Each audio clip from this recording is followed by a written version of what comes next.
So sorry that cut off. Well, I'm having technical difficulties, so there's going to be 2 videos. So let's continue on. So the behavior component. Of course, that's what can directly be observed. So what behaviors, what their personality is, and things like that. So specifically when you're thinking of depression, are they constantly sad? Are they constantly crying? Or anxiety? Is there quite nervousness? With schizophrenia, are they seeing having visual hallucinations? Are they being paranoid? So these are the behavior components that when you think of specifically people in general, when you're thinking in terms of personality and behavior and how they act, this is what you can directly see and you can observe in terms of psychology. And lastly is your mental process. And there's many things that are in line with that. So we learn how to process information through experiences, through values and things that are passed down from generation to generation. But ultimately, it's our thought, feeling, and motives behind why we do what we do, right? Whenever I was so young, I always used to think about why do people do the things they do? Why do murderers murder people? Why do people do bad things? And I've always blamed on that component of psychology, and that's what intrigued me the most. I went into psychology thinking about, trying to process why specific traumas affect other people more than they do others, and why serial killers turn into serial killers, right? So these thoughts, feelings, motives are all impacted by our experiences. The trauma that we experience, whether we don't experience trauma, they're all impacted by our experiences, and it affects how we process each and every day throughout our lives. And it's important to think of, how you mentally process things. Like, what is your go-to coping strategy? What is your go-to method to making yourself feel better? And once you analyze, how you process information, how you process trauma, the thoughts that you think about, what are they triggered by? The feelings that you feel, what are they triggered by? And ultimately your motives behind the reasons why you do. And it ultimately gives you a map of, who you are and why you are that way. And I think it's important to be knowledgeable about those things, for not just your own personal self, but for others as well. So you can be more open-minded about how people are and who they become. Because a lot of us, we're who we are because of what we've experienced, and things that we've been taught. So I think that's an important component. Psychology, when you think about it, you think about those 3 things. You think about your scientific piece, the research and the study that goes behind it, your behavior components, people's actions, their behaviors, the personality, and then you think about their mental process, what they're thinking about whenever they do the things that they do. These are all 3 very important components in psychology. So let's move on. So of course there's many components of psychology, but when you think about it, critical thinking, curiosity, skepticism, objectivity, these are all critical components in terms of the development of psychology. Also, there's going to be quite a bit of philosophers and psychologists who are important and paramount in the discovery and the acknowledgement of psychology exists through a historical perspective. And William Wundt is one of those people. And you'll hear a lot about Freud and things like that, but I want you to focus too on the main components of the people who started basically psychology. So William Wundt was a German psychologist, philosopher, and professor. He's known today by founders or philosophers that he is the founder of modern psychology. So he was the first person to ever call himself a psychologist.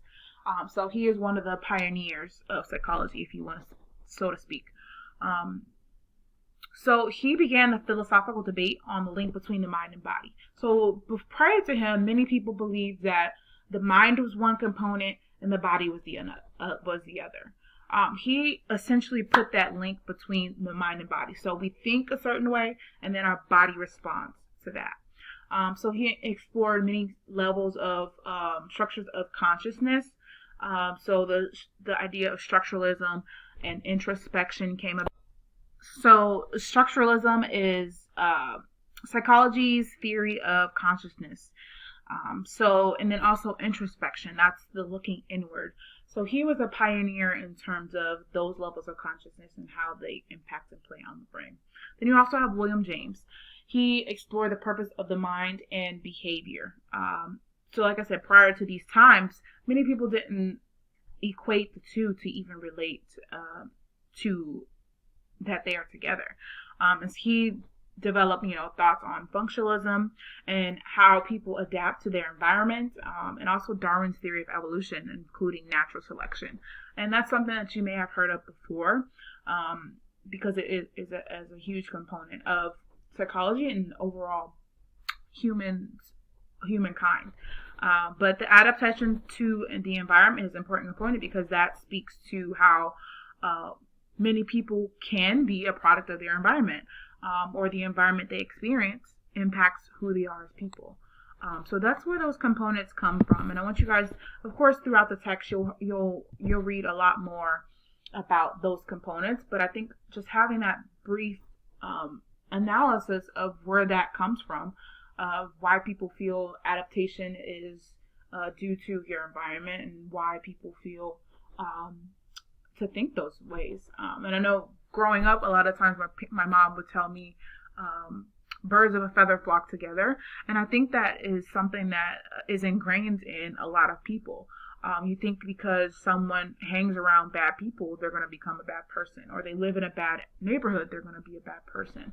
And that ultimately may be true, but at the same time, there's many factors that contribute to changing that narrative and having a different effect and impact on someone.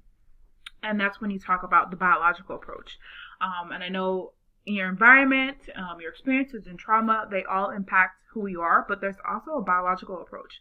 There's many people that may be born into a abusive or alcohol situations where a mother or a father abuses alcohol, but they grow up and they never touch this stuff.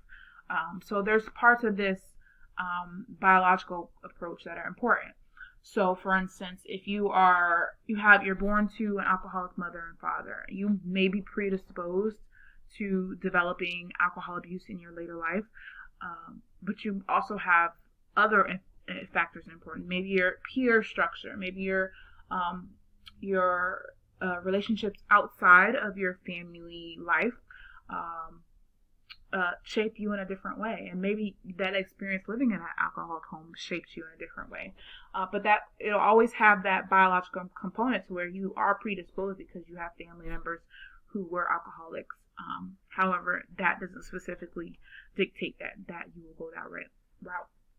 So, speaking more on the biological approach, I know I tried to keep it short, but I get so passionate about this stuff, and you can tell through my lectures and my how I process share this information specifically, how passionate I am about that. So I'm going to try to cut this short, but you'll read mostly through the biological approach and how neuroscience is, of course, the study of the nervous system and how our brain specifically responds to factors in terms of psychology. So I talked about Freud. He's the founder of psychoanalysis. And what that means is basically it's a system of psychological theory and therapy in which aims to treat mental disorders specifically, but it investigates the interaction of conscious and unconscious elements in the mind and bringing repressed fears and conflicts into conscious mind specifically. So when we think about psychodynamic and psychoanalysis, we think about how Freud discusses how our brain is basically an iceberg. There is the top surface level that is the conscious part. You see that, you hear that, you feel that. But there's also the tip of the iceberg, which is underwater. And that's the unconscious component. So there's many conflicts that occur in whether that's your childhood experiences with parents, maybe experience with abuse that we as humans suppress. And that unconscious conflict affects us ultimately within our conscious selves, not knowing. So those are the components that Freud talks about. And I think it's some interesting things that he discusses along those lines, because ultimately we all have, specifically when you're thinking in terms of conscious and unconscious, what's been talked about a lot lately is unconscious bias, right? So we may be projecting our unconscious biases onto someone without even knowing them. And that kind of speaks to what the conscious and unconscious mind is. So we may be responding to a certain situation because of an experience that we don't quite remember. And I think that's an important component to think about in terms of how we are as people and humans. And of course you have the humanistic approach, the cognitive approach, but I don't want to touch too much on those because you will read those through your textbook. Of course, I talked about scientific method and how important that is in terms of research and psychology. But I'm trying to think if there's anything else I want to talk to you about. I really didn't want to spend more than 30 minutes, but it's looking like this video is going to be just shy under 30 minutes because there's part 1 and part 2. But like I said, you guys will read more about this, and I'll have a little bit more time next week to discuss a lot of the components. But for right now, I really wanted to be an opener and a beginner discussion on, just what to expect in the course and what you'll be learning throughout this course. So I'm really excited to have you guys. Please, if you have any questions, comments, concerns, please feel free to reach out to me. I am always ready and available to discuss anything with you guys. If you have any questions about the field of psychology or careers and things like that, I'm open. Just shoot me an email. My email is on the syllabus. If you want to call me and have a chat, you can email me and I can send you my phone number, whatever is best for you guys. And I look forward to having a great class for you.